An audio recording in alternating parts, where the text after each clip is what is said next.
అమెరికాలో ప్రీమియర్ షోలు పూర్తయ్యాయి. ఇప్పుడు అందరి నోట ఒకటే మాట. సమంత ఈసారి మామూలుగా రాలేదు.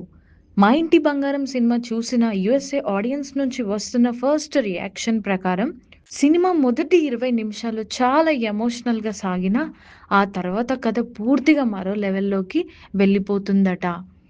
ముఖ్యంగా సమంత నటన గురించి ప్రేక్షకులు ప్రశంసలు కురిపిస్తున్నారు.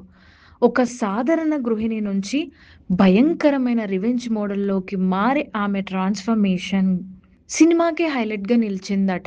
ఇంటర్వెల్ ముందు వచ్చే ట్విస్ట్ థియేటర్ మొత్తం షాకింగ్‌కి గురి చేసిందని యూఎస్ఏ ప్రేక్షకులు చెప్తున్నారు. అలాగే background score, cinematography, suspense elements, thriller లవర్స్‌కు ఫుల్ ట్రీట్ అంటున్నారు. ఇక క్లైమాక్స్ గురించి చెప్పాలంటే చివరి 30 నిమిషాలు ప్రేక్షకులను సీట్లకు అతుక్కుపోయేలా చేశాయట. ఒక్కో సీన్, ఒక్కో రివీల్ గూస్ బంప్స్ తెప్పించే రేంజ్‌లో ఉన్నాయని టాక్.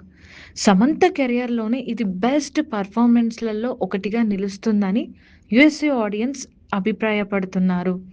ఓవరాల్‌గా 'మా ఇంటి బంగారం' సమంత ఫ్యాన్స్‌తో పాటు థ్రిల్లర్ లవర్స్‌ను కూడా బాగా ఆకట్టుకునే సినిమా అని ప్రీమియర్ టాక్ చెప్తుంది.